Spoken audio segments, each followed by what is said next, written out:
So the last thing I want to talk about debt is one of the best investments I made, because I started off with no money like most people. You know, my first investment was a little $18,000 condo in Hawaii, and I made a whopping $25 a month. I didn't make much money on that deal, but every time I did an investment, be it real estate or business, I got smarter, because experience makes you smarter. So I started with just a little $18,000 unit. I broke out my credit card. I paid the $2,000 down payment with my credit card, so it was 100% finance. Now, most experts will say you, that's stupid. You don't do that. But if you know what you're doing, you can do it. A number of years ago, I bought a $7 million commercial building. I paid for it with zero down. And every month, after everything is paid for, it puts about $30,000 a month income in my pocket, or $360,000 a year for no money down. So that is the price of having a good education or a bad education. A good education is knowing the good debt versus bad debt and how debtors can win if you know what you're doing. I don't know what the heck with people think about money, but that's what I get a lot of, is kind of this, well, you know, money's not spiritual.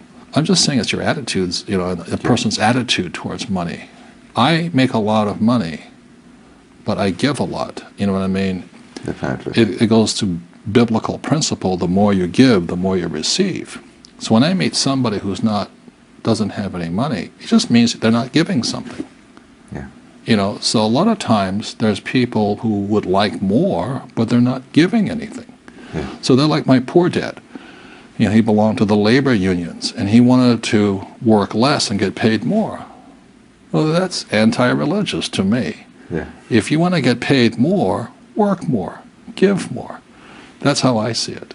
Discipline I had to get into was I always pay myself first, even when I had no money. And when I have all these bill collectors calling me, I use them as inspiration. You know what I mean? Really? Oh, when they're hounding, the government's hounding you, bill collectors calling, because I've been broke, so I can understand what it feels like to be broke.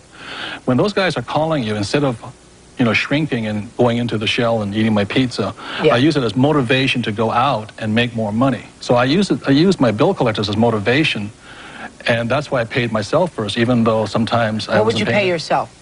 I always bought assets. I'd buy a house, or I'd put money in the bank and things like this. But it was just a habit. Exactly what you're talking about. It's up here. It's about changing the way you think. That's what the whole book is about. That's it, because we're our biggest asset. We're also our biggest liability. But the common wisdom, the old intelligence idea, is to diversify. And what I believe in is something else, is increase your financial IQ, your financial intelligence, and instead focus. And what focus stands for is this.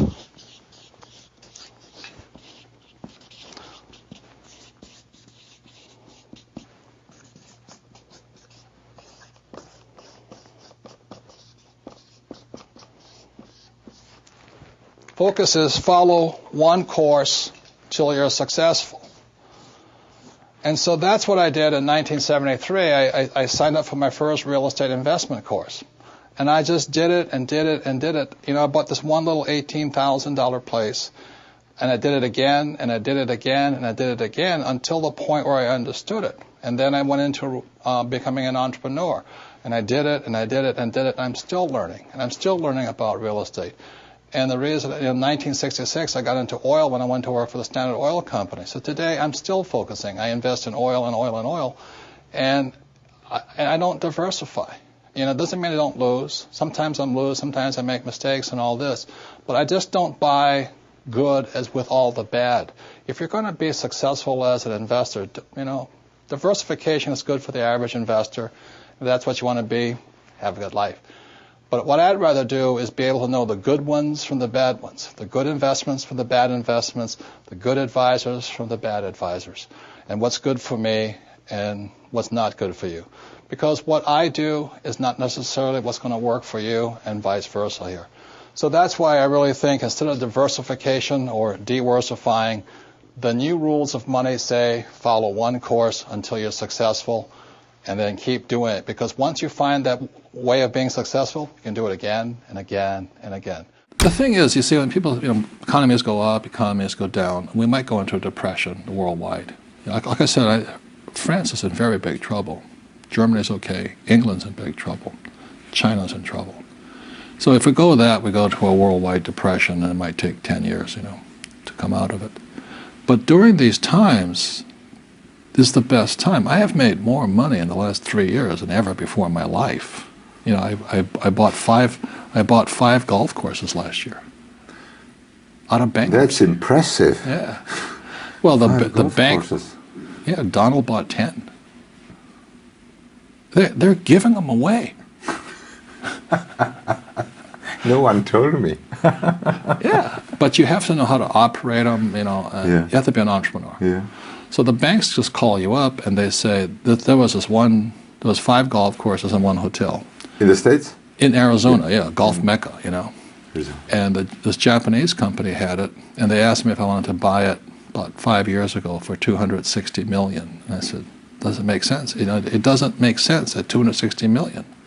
So they told me I didn't know what I was doing. They said, okay, buy.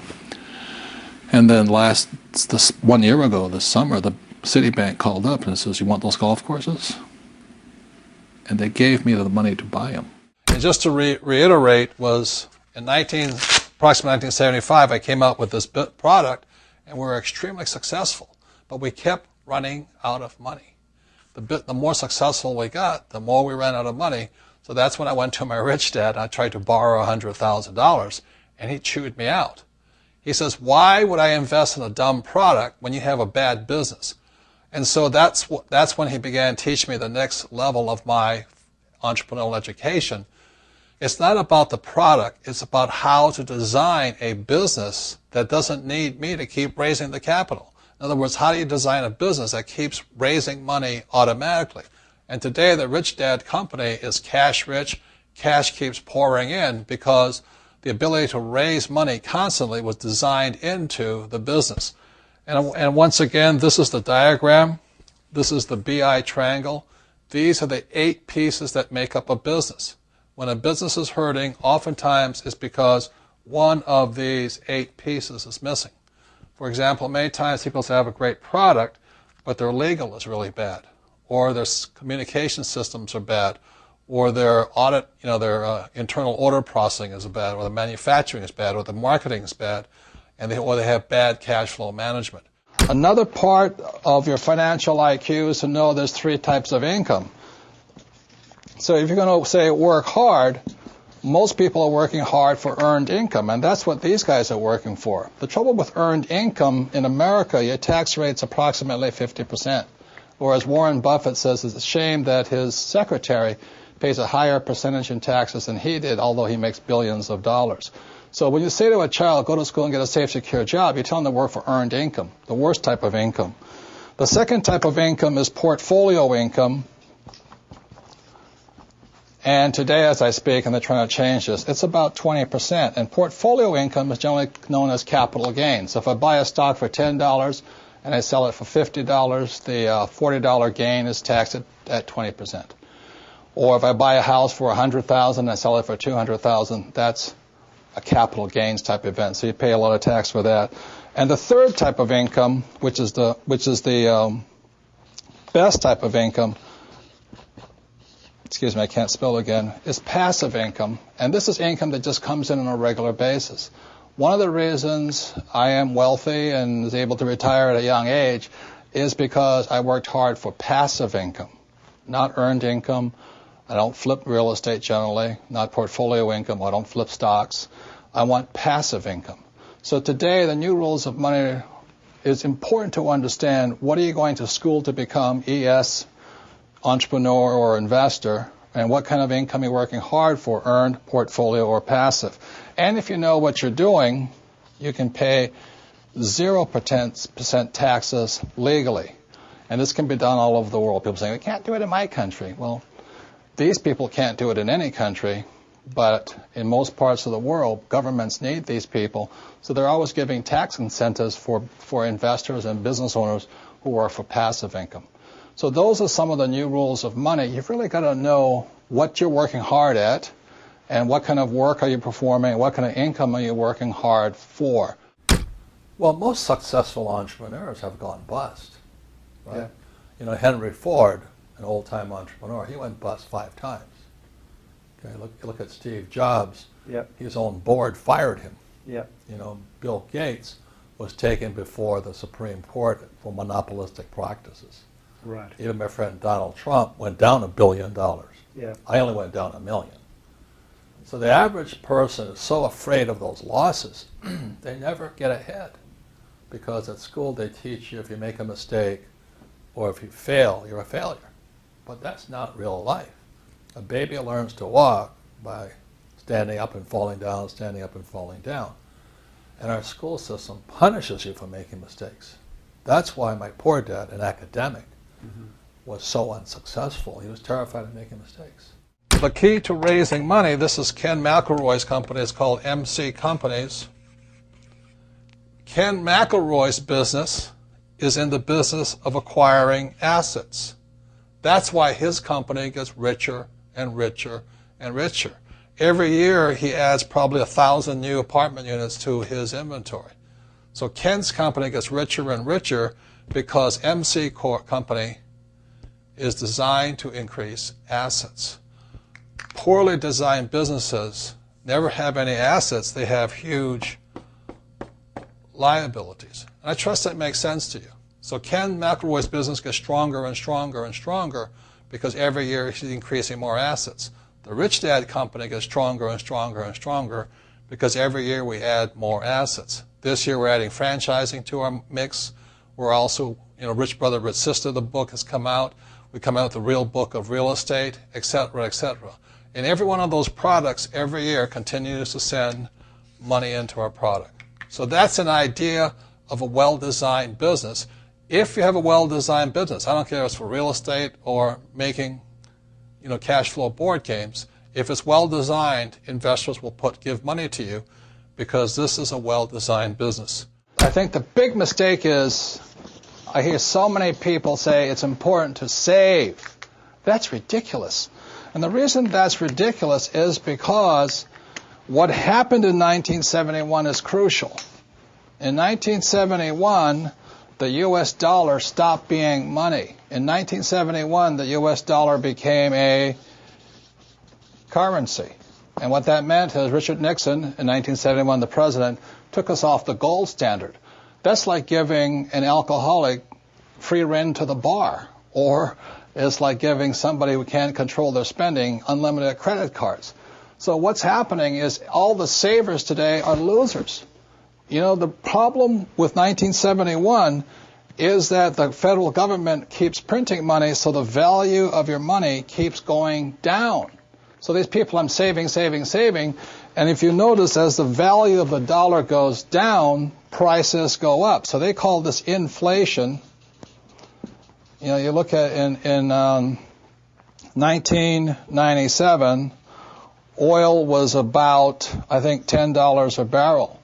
10 years later, it's about 135 a barrel. So they say it's inflation, but really what it is the dollar's value coming down. So savers are getting wiped out today. So just keep saying to yourself and to your kids to save money, that is not the new rule. That's an old rule. So a very big problem for most people is stop using the word save and use the word hedge. You've got to hedge your money, hedge against losses. Like when I buy a stock, I put a hedge in. I put a stop loss or a put inside of it or a call, whatever I'm doing. I want to stop it. So today, I don't save money. I'm hedging. So in 1997, I started investing in oil, gold, and silver. So as a dollar dropped, oil, gold, and silver went up. So I'm not betting so much on oil, gold, and silver. I'm betting against the U.S. dollar. And that's why this idea that you're going to tell people you need to save money, that's really, really an obsolete idea, because the idea went obsolete in 1971. The U.S. dollar in the last few years has lost almost 80% of its purchasing power. And the prediction is, because this has happened throughout history, it happened thousands of years ago with the Romans, with the Greeks, with the Germans, with the English, the Japanese, and the Chinese. Every time they've made money into a currency, something you could print at unlimited, every time that has happened, the currency has gone to its true value, which is zero. So I am afraid as this economic volatility continues, the savers who were operating by the old rules of money are just going to get wiped out because the purchasing power of their dollar is going to go down. So even if the bank's paying you 5 to 10% interest, you can't keep up with the banks printing money. So that's the old rule of money, is saving money, and the new rule is hedge. You've got to be able to see what's coming up as something else is coming down. Thank you so much for watching. I made this video because the Bee Thong asked me to. So if there's a famous entrepreneur that you want me to profile next, leave it in the comments below and I'll see what I can do. I'd also love to know which of Robert Kiyosaki's top 10 rules had the biggest impact on you. Leave it in the comments below and I'm going to join in the discussion. Thank you so much for watching. Continue to believe, and I'll see you soon.